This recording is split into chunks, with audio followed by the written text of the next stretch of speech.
Right, so we're going to show you how to glaze a heritage door. First of all, pick whichever pane you're going to glaze. Just do one at a time, because when you take the beading out, you need to make sure you know which bead goes with which window and in what area, because they're all custom fit. So take your beading out.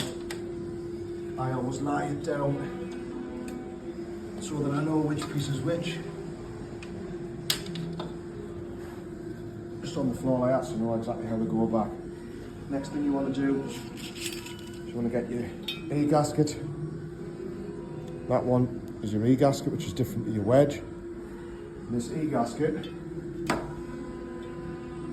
where the little bubble bit on the back is, that pushes into the groove on the frame, and you simply push that in all the way along. Make sure it's pushed in properly all the way along though, otherwise it will cause you problems. And then turn it back to size. Continue that process right around the window.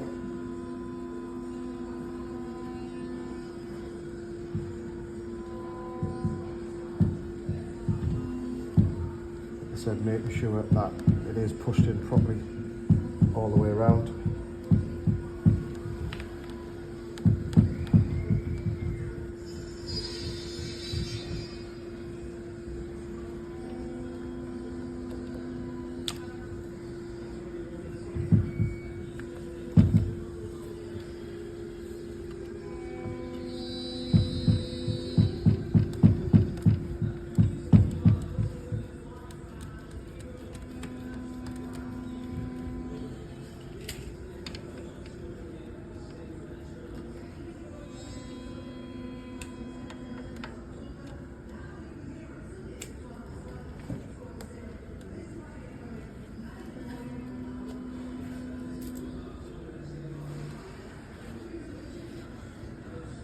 Make sure that they're pushed up tight with each other in the corners.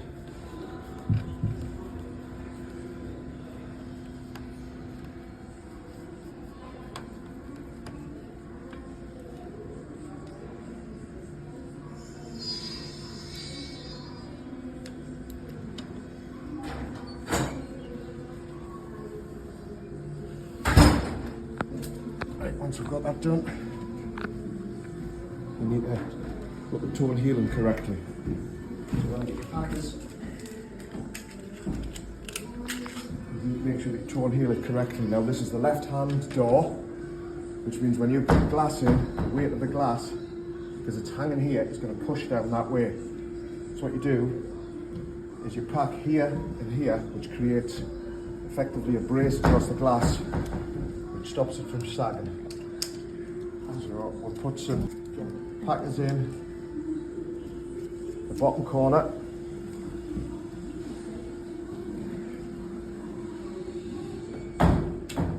Place the glass in. Make sure it's pushed up tight. And what we need to do is tightly pack this top corner, like I say, so it braces it. What we're going to do is put some packers in top there, and then you need to force the door up. You'll notice I am putting quite a bit of pressure on. Pack the top there. Make sure that it's packed tightly to stop the door from dropping. And then simply put the beads back in the same way as you took them out. So they'll click into place. As you put them in, it's worthwhile putting wedging a packer or two in, just to keep it tight against the glass. It also helps to compress the gasket on the other side when you do it.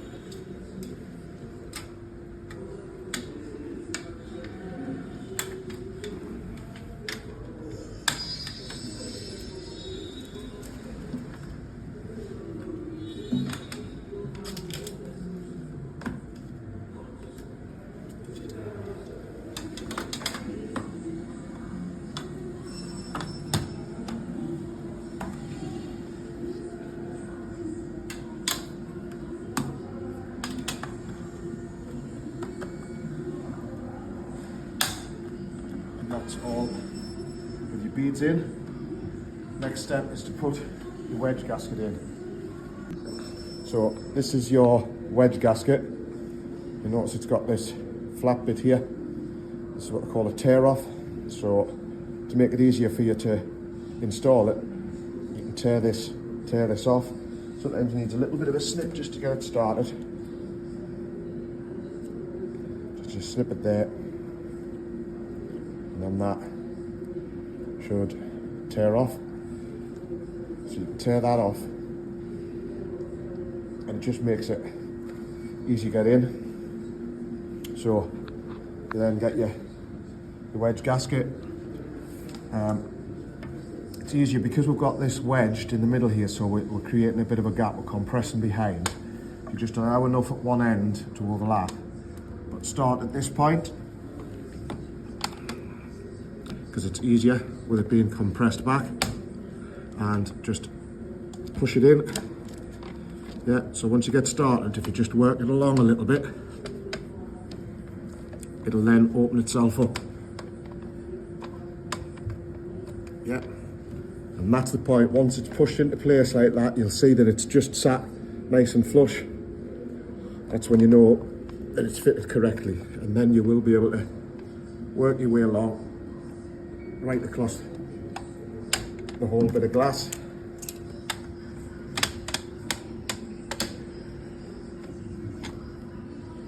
Work along, and then obviously you need to cut it to size at the ends.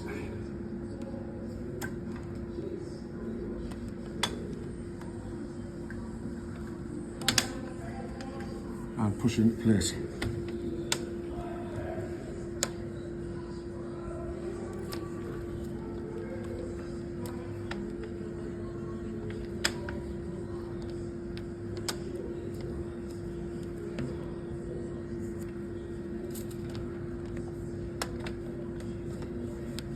And that is how you fit the glass. And you basically do exactly the same process with all your other bits of glass.